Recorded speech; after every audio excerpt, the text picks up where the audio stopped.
জিন্দাবাদ জিন্দাবাদ জিন্দাবাদ গোৰেশ্বৰ তামুলপুৰত কংগ্ৰেছ পাৰ্টিক আমাক দিব লাগিবই লাগিবই লাগিবই গোৰেশ্বৰ তামুলপুৰত কংগ্ৰেছ পাৰ্টিক চিট দিব লাগিবই লাগিবই লাগিবই ইনকলাব লাগিবই লাগিবই ইনকলাব জিন্দাবাদ জিন্দাবাদ জিন্দাবাদ গৌৰৱ গগৈ জিন্দাবাদ জিন্দাবাদ জিন্দাবাদ AICC জিন্দাবাদ জিন্দাবাদ জিন্দাবাদ জিলা কংগ্ৰেছৰ উদ্যোগত এখন বৰ্ধিত কাৰ্যনিৰ্বাহক সভা আছে আৰু এই সভাত আমাৰ হিমন্ত বিশ্ব শৰ্মা কোন এই সম্পৰ্কে কিছু কথা আলোচনা হয় আৰু সভাৰ শেষত গোৰেশ্বৰ সমষ্টিটো নৱগঠিত গোৰেশ্বৰ সমষ্টিত প্ৰাৰ্থী সম্পৰ্কে আলোচনা হয়।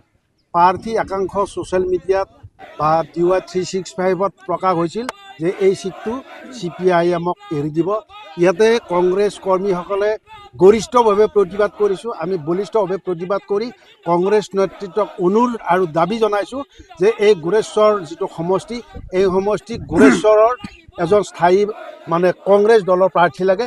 এইটো আমাৰ সভাই আজি সৰ্বসন্মতভাৱে সিদ্ধান্ত কৰি আমি প্ৰস্তাৱ দিয়াৰ উপৰিও অহাকালি এটা প্ৰতিবাদী দল আমি ৰাজীৱ সজাতি দল আমি ৰাজীৱ ভৱনত গৈ তাত আমাৰ দাবী বা প্ৰস্তাৱসমূহ ছাবমিট কৰিম। নিশ্চয় দলে আমাক এই কথাটো বিবেচনা কৰিব, কাৰণ বিগত 6-7 মাহ ধৰি আমাৰ ইয়াত কংগ্ৰেছৰ বিভিন্নজন 8-9জন কেণ্ডিডেট গোটেইকেইটাই নিজা নিজাকৈ দলৰ কাম কৰি আছে। গতিকে কংগ্ৰেছ নেতৃত্বই এই বিষয়টো পুনৰ বিবেচনা কৰি কংগ্ৰেছ দলে ৰাখিব বুলি আশা কৰিছোঁ। গতিকে আপোনালোকক আজি আমি এই সাংবাদিক মেলৰ জৰিয়তে এইটোকে আমি দাবী জনাম যে এই চিটটো আমি কোনো কাৰণত অন্য দলক এৰি নিদি কংগ্ৰেছ দলে নিজে ৰাখিবৰ কাৰণে প্ৰতিজ্ঞাবদ্ধ হৈছোঁ।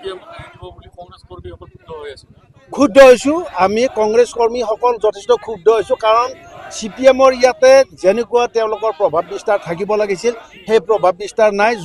যোৱাবাৰো তেওঁলোক হাৰিছে, গতিকে এইবাৰো তেওঁলোকে হাৰি পেলাই BJPক ৱাক অভাৰ দিয়াটো আমি পক্ষপাতিক কেতিয়াও নহয়। নতুন জিলাত নতুন সমষ্টি পাইছোঁ। আমি কংগ্ৰেছী, আমি এটা সৈনিক হয়। আমি বহুত দিন আগৰ পৰাই কংগ্ৰেছ কৰি আহি এই পৰ্যায়ত আহি পাইছোঁ।